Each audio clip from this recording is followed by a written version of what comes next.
যুক্তরাষ্ট্রের নেতৃত্ব ও ইউরোপীয় ঐক্যের মাধ্যমে ইউক্রেনের শান্তি অর্জন সম্ভব বলে মন্তব্য করেছেন ইউক্রেনীয় প্রেসিডেন্ট ভলোদিমির জেলেনস্কি। এছাড়া সামরিক সহায়তা দেওয়ায় ইউরোপীয় দেশগুলোকে কৃতজ্ঞতা জানিয়েছেন জেলেনস্কি। মঙ্গলবার এক প্রতিবেদনে এই তথ্য জানিয়েছে বার্তা সংস্থা আনাদোলু।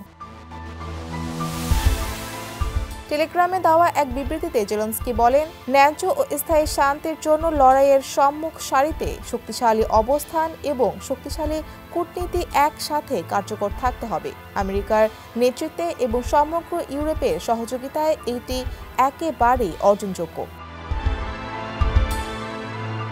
তিনি ইউক্রেনের প্রতিরক্ষা জোরদার করার জন্য ইউরোপীয় দেশগুলোর সাম্প্রতিক প্রতিশ্রুতি তুলে ধরেন, যার মধ্যে নতুন সামরিক সহায়তা প্যাকেজ, উন্নত আকাশ প্রতিরক্ষা ব্যবস্থা এবং দেশের প্রতিরক্ষা শিল্পে বিনিয়োগ বৃদ্ধির মতো বিষয় রয়েছে। জেলেনস্কি বর্তমানে সৌদি আরবের জেদ্দা শহরে অবস্থান করছেন। সেখানে সৌদি যুবরাজ মোহাম্মদ বিন সালমান এবং মার্কিন পররাষ্ট্রমন্ত্রী মার্কো রুবিওর সাথে দেখা করার কথা রয়েছে তার। মঙ্গলবার মার্কিন ও ইউক্রেনীয় কর্মকর্তাদের মধ্যে আলোচনার কথা রয়েছে।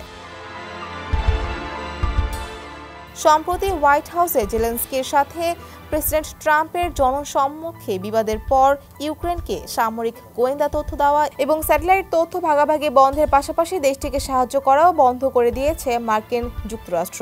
রাশিয়ার আক্রমণের অবসানের জন্য কিয়েভকে আলোচনায় বাধ্য করার প্রচেষ্টা হিসেবে এই পদক্ষেপ নিয়েছে ট্রাম্প প্রশাসন। মূলত দ্বিতীয় বিশ্বযুদ্ধের পর ইউক্রেন যুদ্ধই হচ্ছে ইউরোপের সবচেয়ে বড় সংঘাত। ডেস্ক রিপোর্ট, সমকাল।